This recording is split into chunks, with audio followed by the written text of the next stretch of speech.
Yo. All right, we're here, boys. Boys and girls. Probably just boys. That light is nice. How many we got? Anybody in the house here? Just 6. Is that correct? All right, guys. Yeah, I'm excited. Episode 1 of Ask Rosco. We're gonna do some Q&A and kick it for a bit. I'm testing a theory here. We're testing. Should I have my own podcast? We're gonna have multiple. Oh, hey, David. We're gonna have we got the CB podcast rolling. Pretty snowmobile based Brandt. But what about Roscoe's podcast? That's the real question. So we're talking about that. We're feeling that out. If we're gonna do the Roscoe edition, that probably wouldn't be as snowmobile based. I got a bunch of other stuff I like to chat about. So yes, we're gonna go. Yeah, probably 1 or 2 listeners only would listen to that. You being one, Makini. But let's jump into some questions here, and yeah, you guys can just drop them on the chat here, and yeah, I'll answer some stuff. We're going to the top here with Chad asking friends or motivators that got you into sledding before I worked with Chris. That's a good question. I grew up riding with my dad pretty much most of the time, and we really didn't ride, just my dad, his buddies. I was young. I was like 13. So riding with him, and then really pushed myself, I guess, and just watched tons of videos. The Schooled series were like the best. Schooled, the original Schooled. Schooled again was my favorite. And yeah, just like watched that religiously and put all of that to practice and got stuck a bunch. And yeah, that's how I really grew at first. So yeah, I guess I was self-motivated and self-driven for a long time until I started riding with Chris, and then, things get redefined very quickly, and yeah, you got to step your game up quick. But yes. So, hey, David, do you want me to answer your question? Because I will. Coils or air? Come on, dude. We always run air. We run air because we have infinite adjustability at all times, and they're lighter than coils. They feel different, though. Like, I have ridden Fox coil shocks, and they drive through bumps really good. That the airs don't as much, but you're sacrificing some weight, and also that's probably about it, is the weight, and it feels different. I mean, some guys like this is the springs. Springs are cool for those spring guys, but all right, what else we got, people? Oh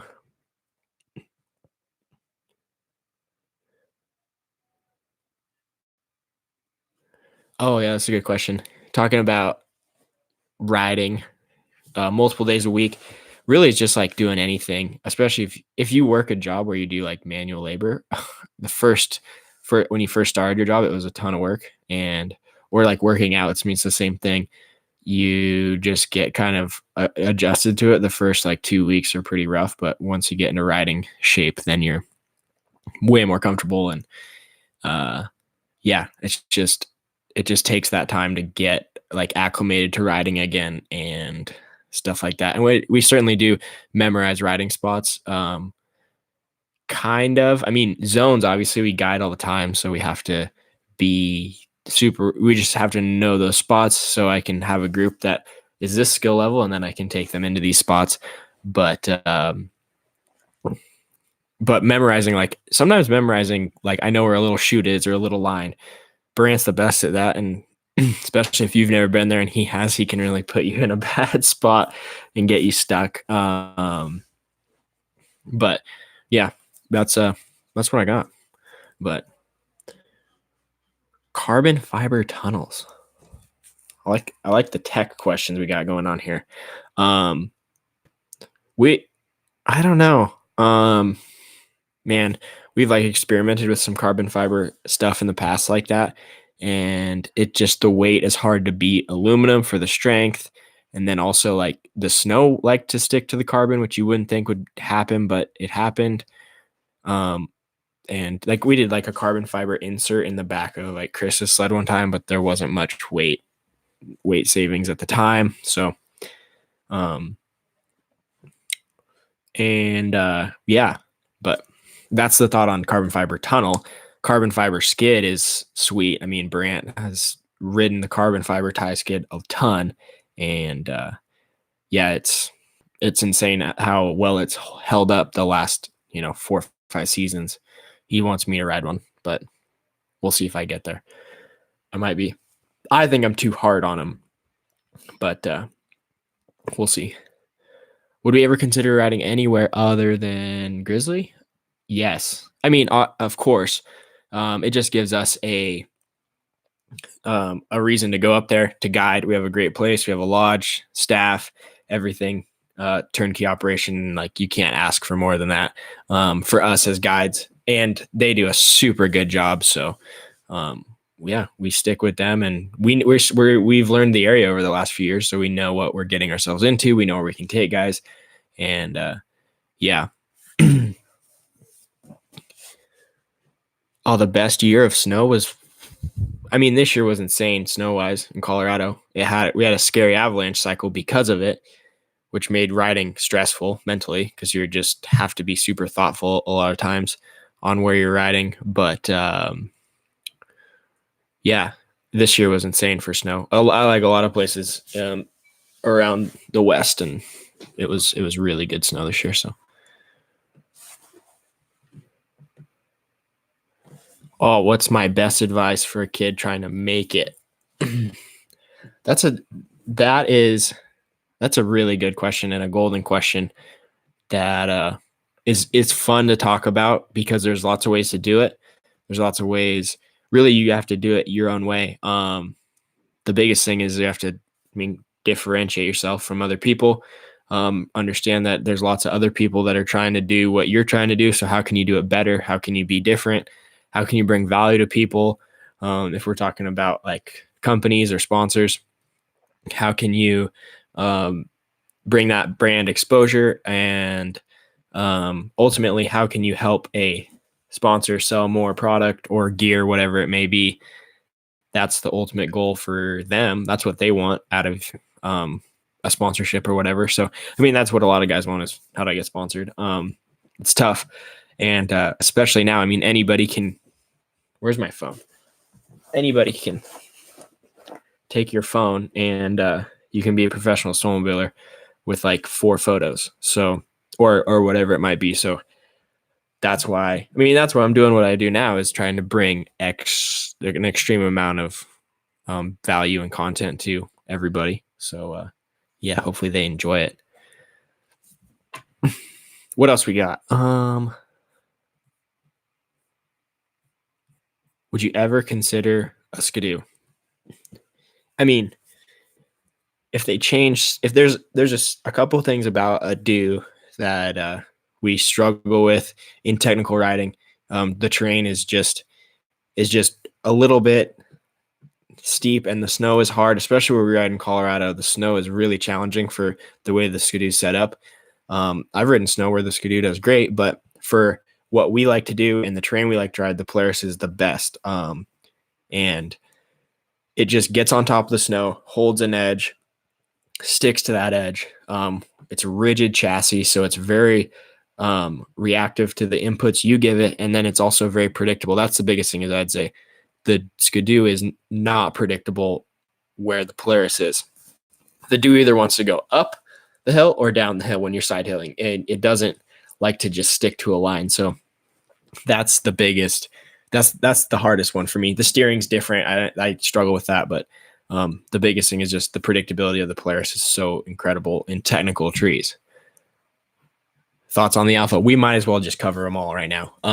The Alpha is an interesting take, and I love the dual rail because it is rigid, like I just said. And I was actually riding like 3 days ago, local like the local hill climb area. They like set up a little hill climb course, and it was spring snow, hard pack, and the alpha guys, like good riders, were going up and side hilling on this hard pack, and they would just wash out because there's no outside or inside rail to dig into the snow. All you have is one rail, and the track is just doing whatever it wants to do on that. And yeah, it was washing out quite a bit.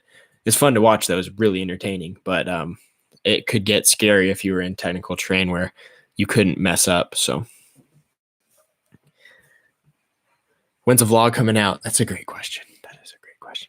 Now that I'm home, just getting, we're just getting our kind of getting my bearings, figuring out how I want to do it. And yeah, getting stuff lined out. Like I still like have stuff in like bags. So because every fall, I pack my bags. I pack 5 months worth of things into my bags, drive my truck to Colorado, and then get, ride all season, do work our faces off at BBA. And then May rolls around and Chris says, all right, get the hell out of my house and go home. And so Kyle, myself, we go home, and yeah, that's what we do. So yeah, just trying to get it all squared away. But I just finished up my 1090 enduro bike or adventure bike. It's hardly an enduro bike. It's a big girl. And I shouldn't say finished up. I just got it closer to where I want it to be. So that will be making appearances. And yeah, I'm working on some things, but I want it to be entertaining as hell. I don't want to I don't want it to be lame. So,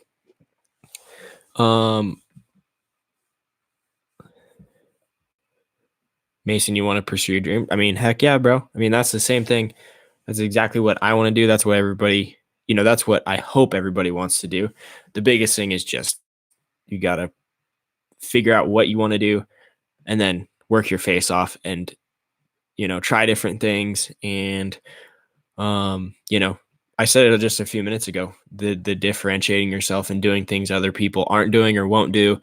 And, yeah, bringing value. I mean, especially like this is the internet, like this is the world is on our phone. So how can you give people certain things? I mean, I'm like, I still guide every day. And, guys, there's people that are like with millions of followers on Instagram, just crushing it. There's kids on YouTube making big money, like stupid money, like Lamborghini money. So that's insane. And it wouldn't be without the technology of what we have now. I mean, I'm talking to you guys from my house in Central Oregon, like rural. And yeah, pretty insane. Snow bikes. Excuse me. Snow bikes are super fun. We used to have them at BBA for a season. We had a fleet of them, but they're a little bit of work. Maintenance is tough on them, and it just takes oil changes and that kind of stuff. And they're expensive too. To really do it like awesome how you want it, a snow bike needs quite a bit of stuff. Now, what I wish I had was like kind of a less dialed setup for springtime, because they're super fun in the spring. And like right now, I'd love to go ride a snow bike, but also it's like the best time to ride moto. So it's kind of got to weigh your options there too. And I think snow bikes definitely have their place. Their terrain is different. It's best when you have a crew of guys riding snow bikes and not like 2 guys on snow bikes and a couple guys on sleds, because they just go different places, and the terrain that you're going to have fun in is in different locations as well. So that's what I think about the snow bike game.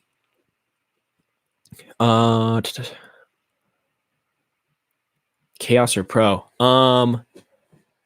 That's a great question. If I rode coastal stuff, I would probably ride a Chaos. If I didn't ride in Colorado, if I rode a lot of other places other than Colorado, didn't guide every day, I would probably ride a Chaos, because of just it's more fun. It's easier to get on edge. It's not like crazy. It's just a little bit different than the pro, a little bit more playful. The front end's a little bit lighter. So lighter as in like easier to get up and stuff. So it's kind of a fun sled. Now it's give and take. So you lose a little bit of that predictability and go up ability that the pro has, but Not much at all. So if you're like if you're a Skidoo guy and you wanted to ride a Polaris, I would say get on a Chaos for sure. So that's what's cool about the Chaos is it has the Axis DNA, but it is just a little bit different flavor for people. And especially if you're just getting into mountain riding or trying to get more comfortable mountain riding, then you can really use that Chaos to get comfortable on edge and all that kind of stuff. So yeah, Chaos is a legit sled, but I ordered 2 Pro RMKs for next year because 163s, Colorado, no horsepower. I want to go up, technical riding, have to chase freaking Brandt all the time. So that's a big thing is, at the end of the day, if I'm guiding and he's guiding a crew at the end of the day and we meet up, he's like, hey, let's go for a rip real quick. Then I got to freaking be on my A game and I want a 163 that will go up things. So he doesn't just make me look like a fool, but he usually still does. So the most months I've ridden in a year. I don't know if I've ridden October, November, December, all the way through until May, June, July. I guess the only month I probably haven't ridden is September. September is super tough, so that's the only month I haven't ridden. I don't know if that was all in one year, if I ever did that, but yeah, because you can hit Chile in July and then you also get Chile in August too. It's kind of cheating because you can get there July 25th and then ride August 1st. So that's what you can do. But if Brandt is 100 out of 100, what level are you? Man, that's I don't know where to put myself there because like physically he's just this, like he can't do anything physically that I can't do. Like he doesn't have any special moves that I don't have, but he's just so much experience. I mean, he has 12 years of technical riding on me, 12 to 15 years of technical riding. So he just sees the train better and is, yeah, just mentally that's where he gets everybody though. Like you take all the good riders, and if Brandt's going to beat him, he's going to just outsmart them and out at tree riding. I mean, that's it. It's like when him and Keith and myself and all these other guys, Dan, freaking like the climb backcountry team goes and rides. Brandt is always up there because he's so smart. Keith is always up there because he's so aggressive and fast. So yeah, he's just got that experience, and it's yeah. Next, Makini thought my question was good. David, I got so many people rolling up in the live chat right now. I don't even know what your question was, dude. Newer sleds or older sleds? I mean, vintage days are always fun. Vintage days are probably the best. Especially after you've ridden the same thing all year long. It's always fun to get on like a 98 RMK because they're like just capable enough. They're not like super old, but you can like do some things and get so screwed up and stuck, but still have a good day on them. So that's what was fun about the climb ride. If you've hopefully seen that video, we got to do some hill climbing on some old stuff, and it was a good time. Keith and I shared a sled, and it's like had this like ghetto bar riser. It was probably a 2000 or 01 RMK, and it had this bar riser, and it's like not that sturdy at the bottom, and he ran first, and he comes down, and the handlebars are like full bent, totally bent. I'm like, Keith, dude, you bent the bars already. So I had bent them back. I thought I was gonna break them, so I took off and then bent them at like the 5th gate, and I had to bend them back at like mid hill climb run. So I didn't get the fastest time. I did make it over the top, and Brandt didn't make it over the top because he tried to hop over. So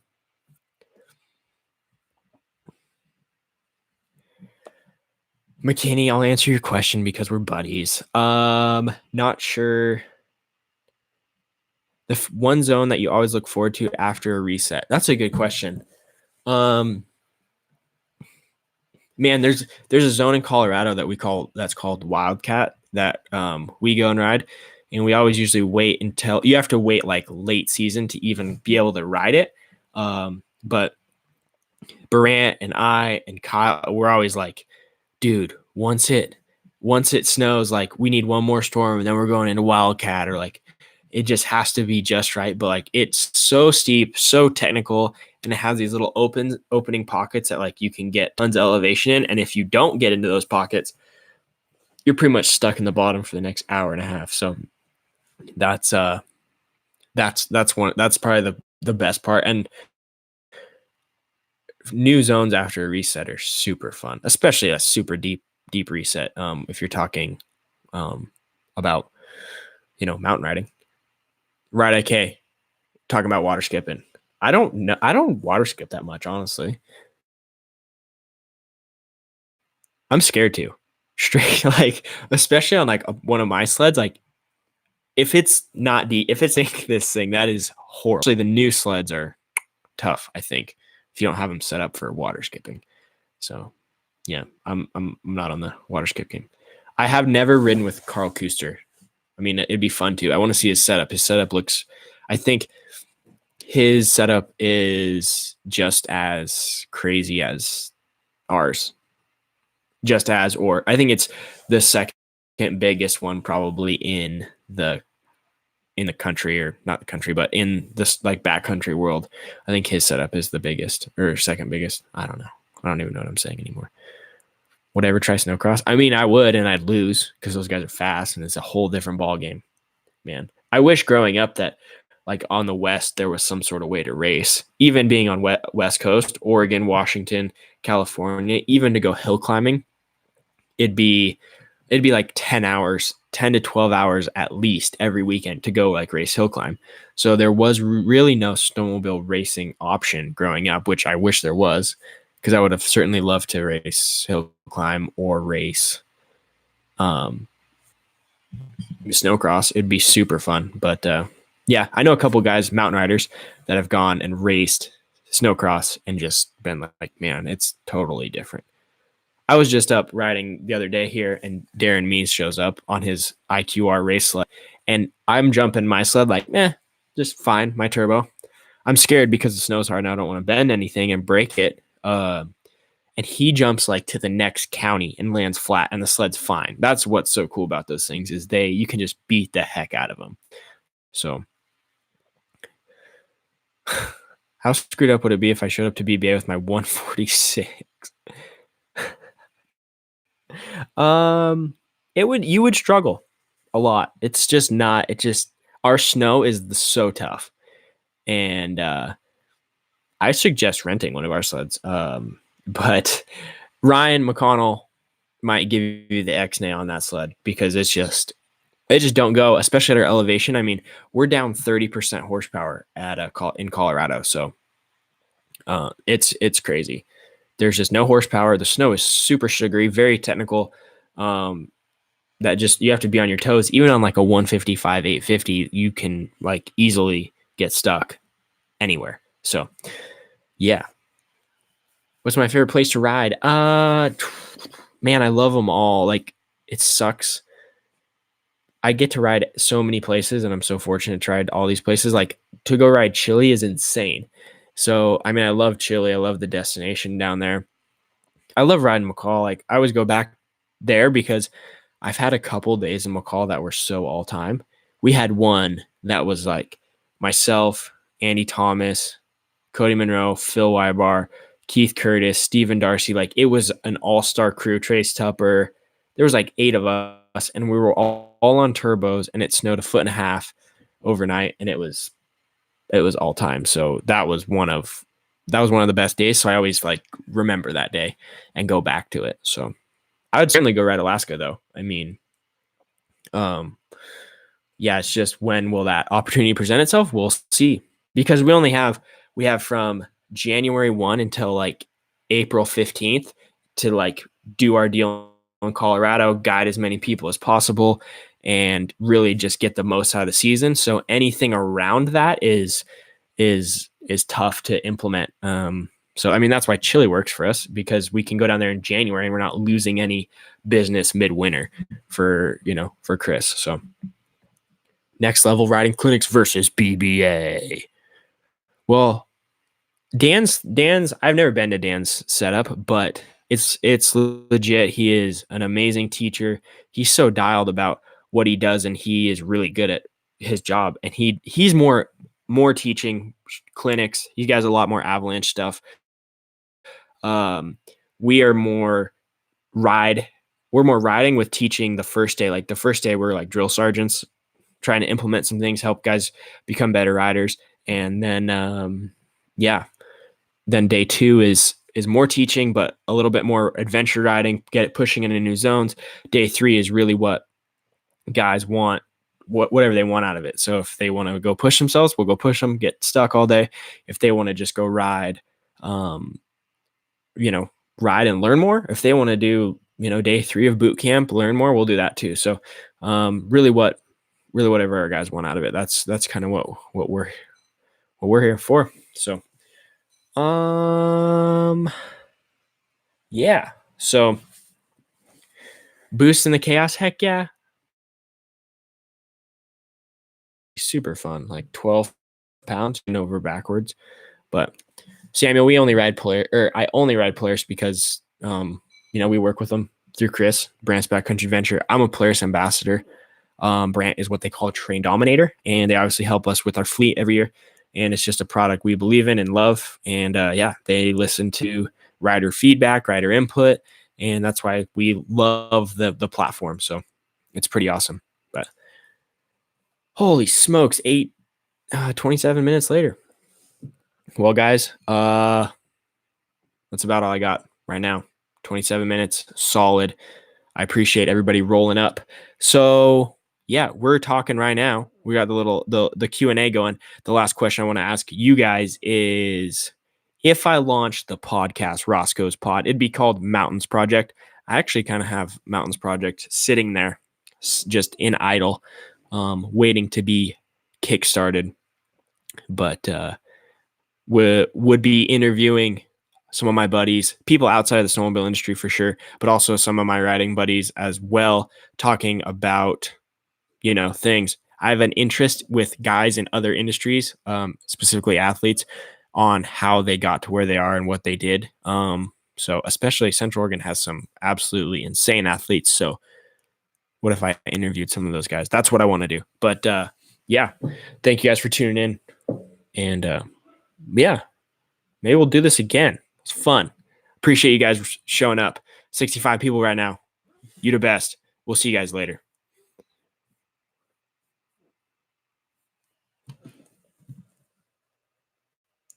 Oh yeah, Anna, I'm sorry if I didn't get to your question. We'll have another one. We're gonna do this again. I'm gonna answer more questions, I promise.